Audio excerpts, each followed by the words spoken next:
Yo, what's up, guys? Ash Cash, the financial motivator, and you are now tuned in to the Blowing Bubbles podcast. Guess what, y'all? Stay popping. Let's go.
Check, check, check, check. Can you hear me now? Can you hear me? Can you hear me? Cheryl Martin, I see you on YouTube. There I go. Thank you. Thank you. Thank you. Sheesh. Oh my goodness. Listen, thank you all for tuning in. Thank you for your patience. I am team of me, but we are going to fix that. I am working on having a whole production system. Yeah, because this me and this whole setup. Yeah. All right. How are you all doing? Hey Cherie, thank you for tuning in. That's my baby. All right. I have a couple things I do want to talk about. Before I get into it, can you all help me out? Give me a share. If you're on Facebook, if you're on YouTube, share it to your social media profiles so that more people are aware that we are here live at 8:45 every Wednesday night. Yes, yes, yes, we are. Live at 8:45 is going to transition to a segment of the Blowing Bubbles podcast. The official Blowing Bubbles podcast will now be pre-recorded after next week. And we're taking up the production value, but I'm doing live at 8:45 still, and I'm going to do BBP in the streets still. So that'll be a segment where I go and I talk to people in the streets, random folks. I just walk up to them if I think they're interesting just by how they look, how they're moving. I just stick a microphone in their face and hope they talk to me. That has done very well to get me used to thinking on my feet when I don't have a prepared question and answer with somebody that I know. I really enjoy the BBP in the streets.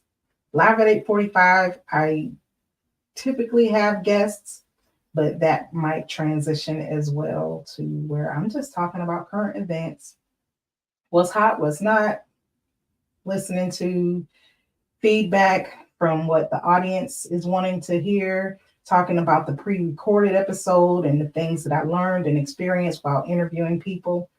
So that is definitely what's coming up for the podcast, for the Blowing Bubbles podcast atmosphere. I appreciate all of you sticking with me and keeping me on my toes. When I do not go live, my phone starts to buzzing. So I thank you guys because, man, it's so easy to just slack off and like, oh, I don't have a guest. Oh, I don't have anything to talk about. There's always something to talk about. There's always somebody who needs to hear some inspiration. They need some motivation. They need some information and education. And that is what I'm all about. I'm always trying to help, and be helped. This is definitely a space where I am growing as I attempt to support the growth of others. So yeah, man, let's go. I do have to start off on a serious note.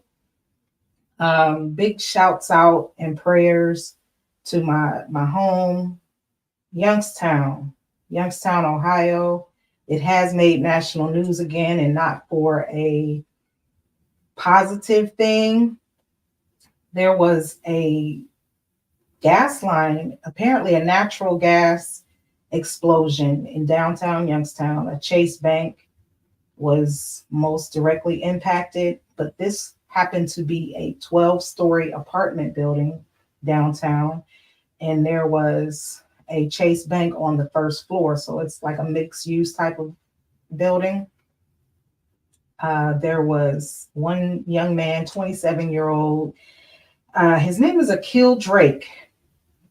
Special prayers going out to him and his family. Akil Drake lost his life in that explosion.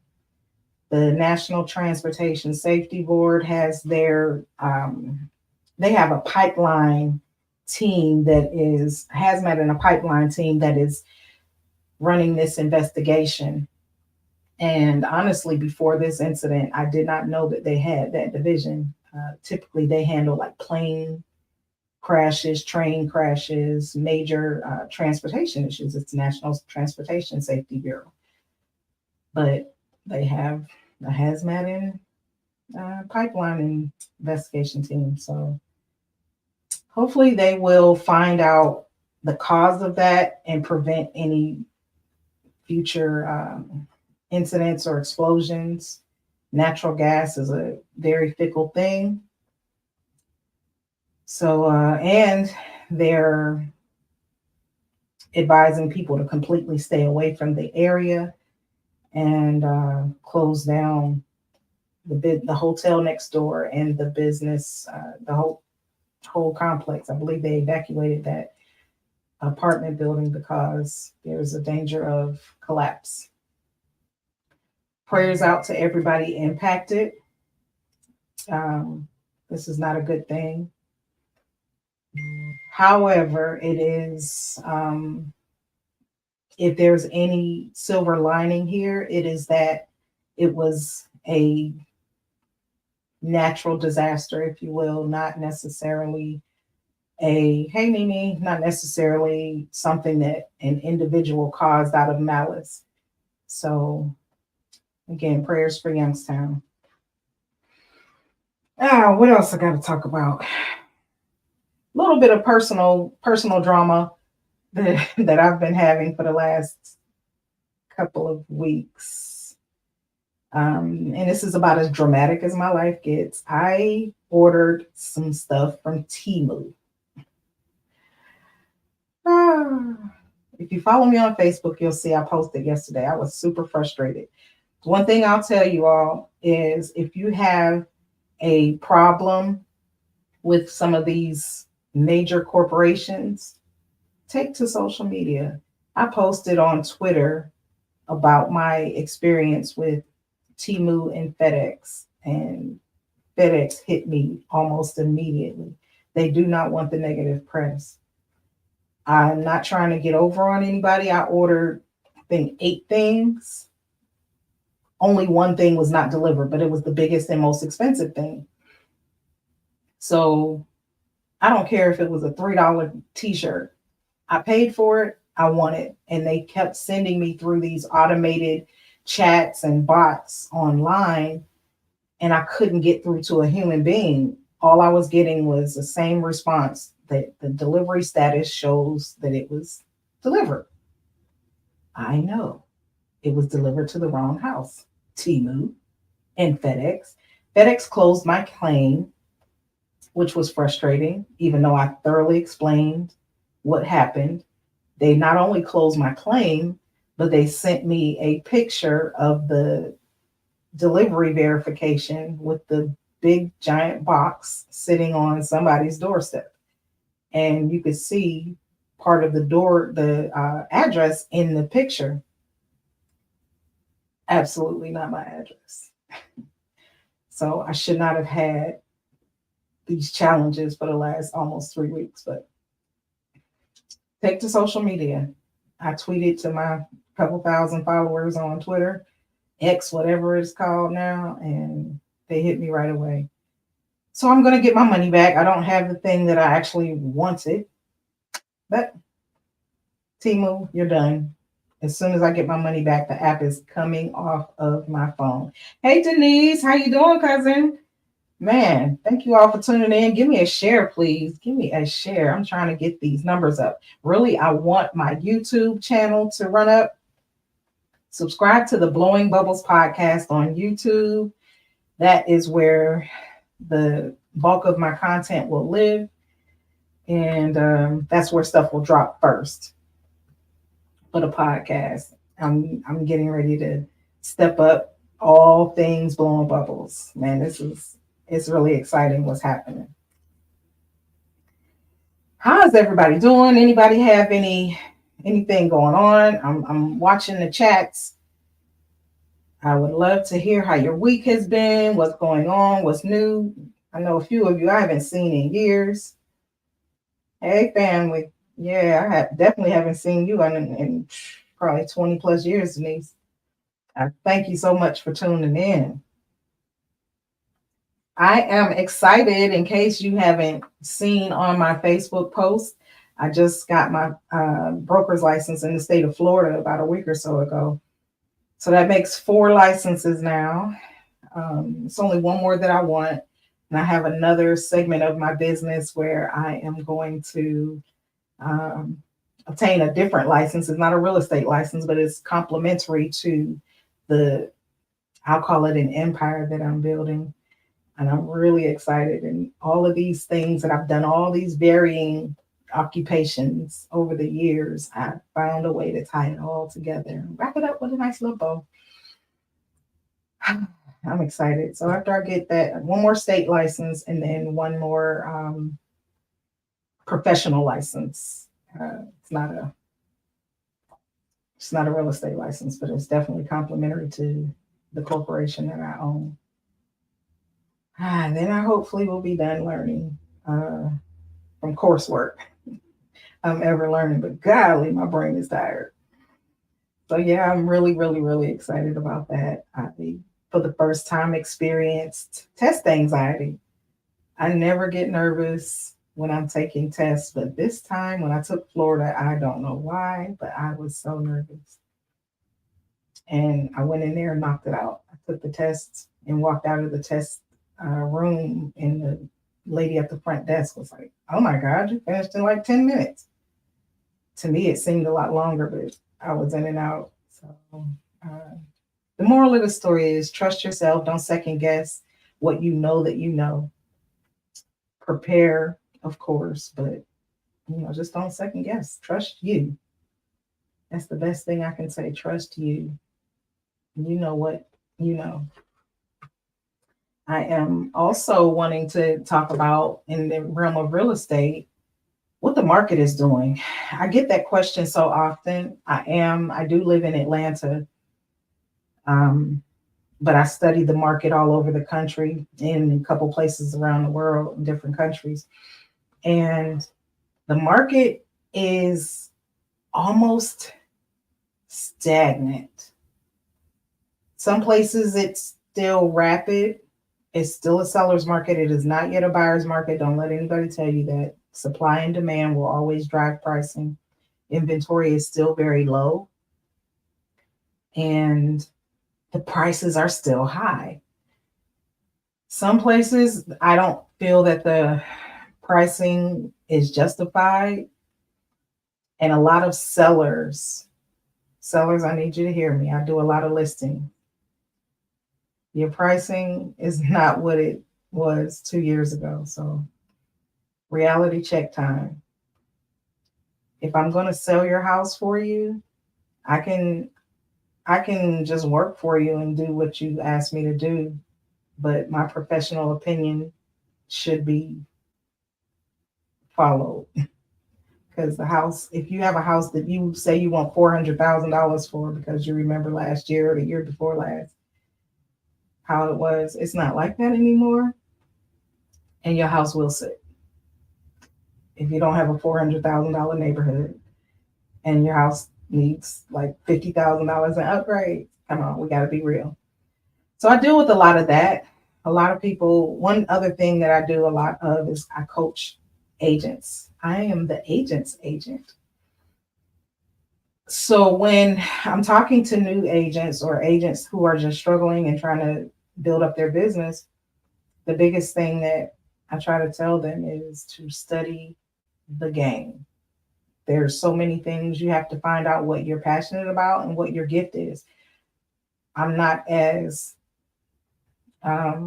buyer prone, I'll say. I focus on investors who, if the numbers make sense, they're going to pull the trigger. If a typical buyer is working with you, and these are to all you people who slide in my DMs and ask me about real estate in the market, I'm telling you now, a buyer is a fickle creature, and you have to understand that you got to deal with a whole bunch of personality. So just know that buyers, they might just waste your time. I'm sorry to say that, but that's the reality of it.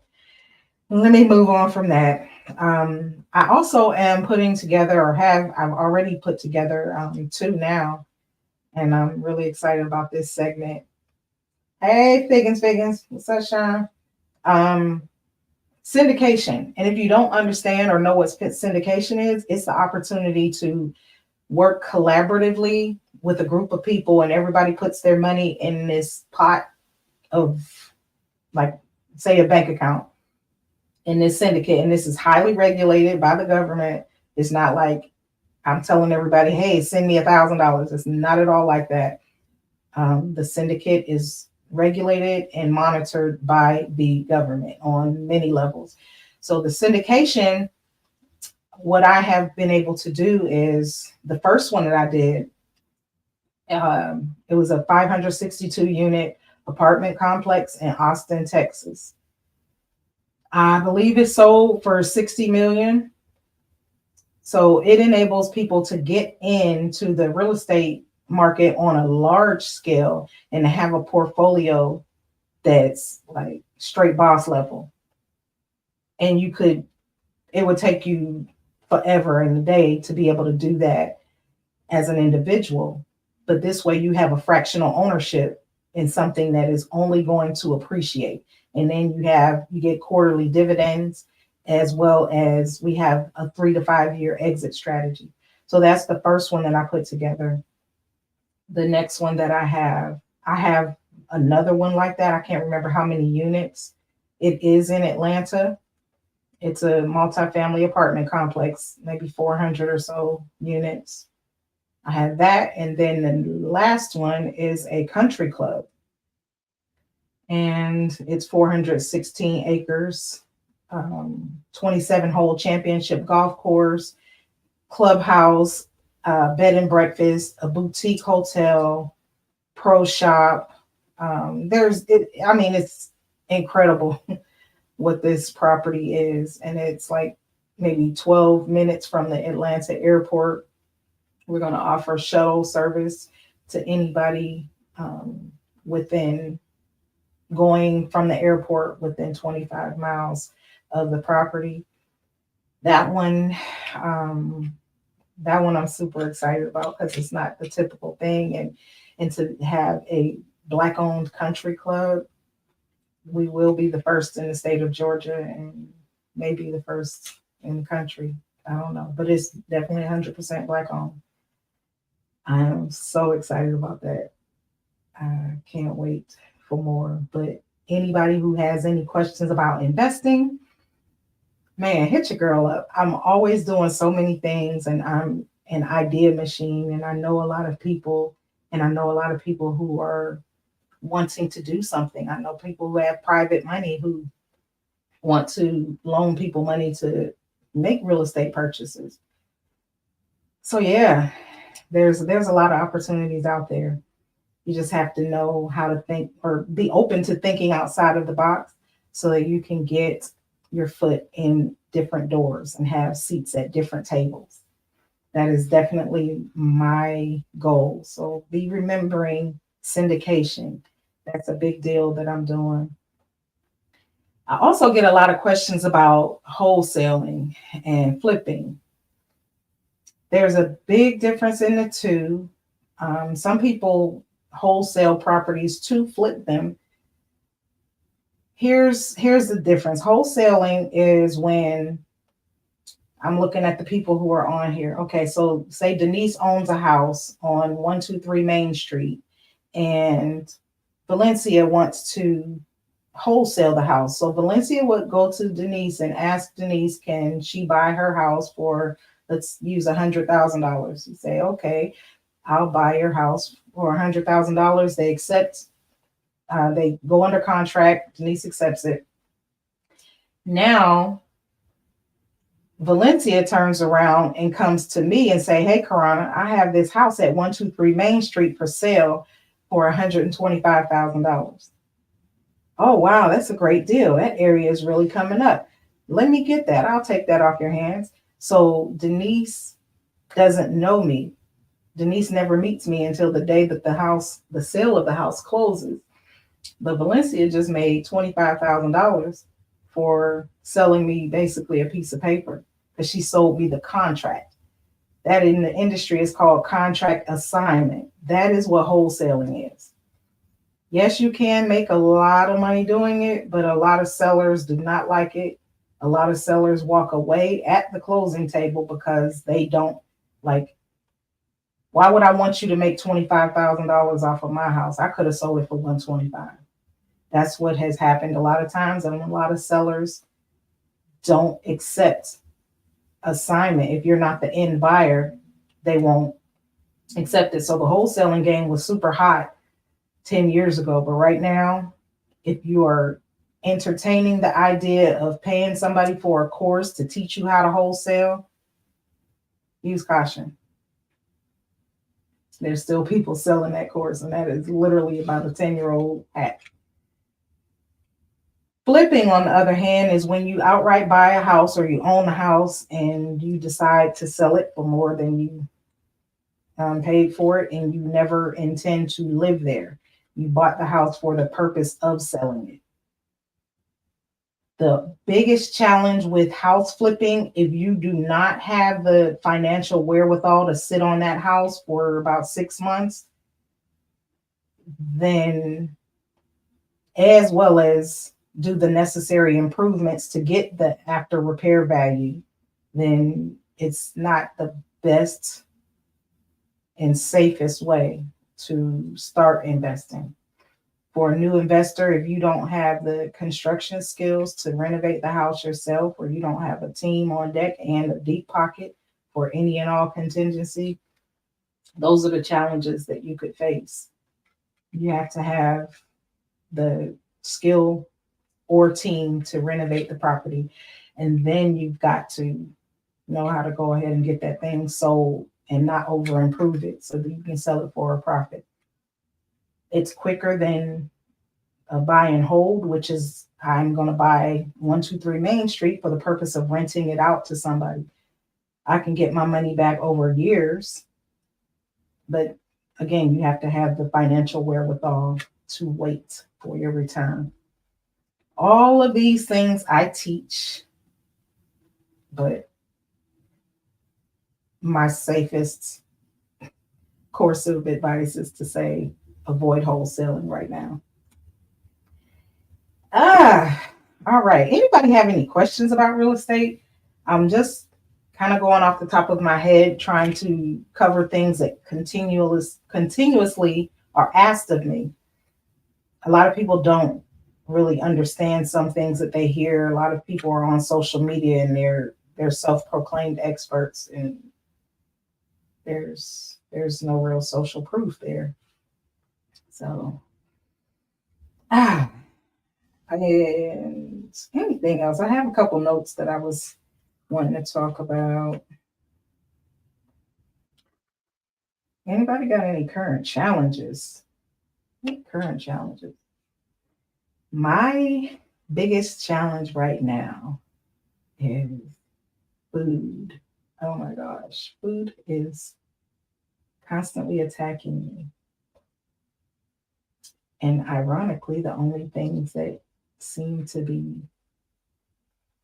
palatable or safe for me are junk foods. So I don't know. I'm struggling to find the foods that actually serve my body. Because otherwise, I'm just going to eat a bunch of junk and my arteries are going to be clogged and my system's going to be just all gunked up. That's my biggest challenge right now. What are you all dealing with? Anybody got anything else going on? This is going to be a quick episode. All right. Well, I want to thank everybody who popped in here tonight. I am not going to hold you any longer. I always have 500,000 things to do. I'm completing yet another certification for my business tonight.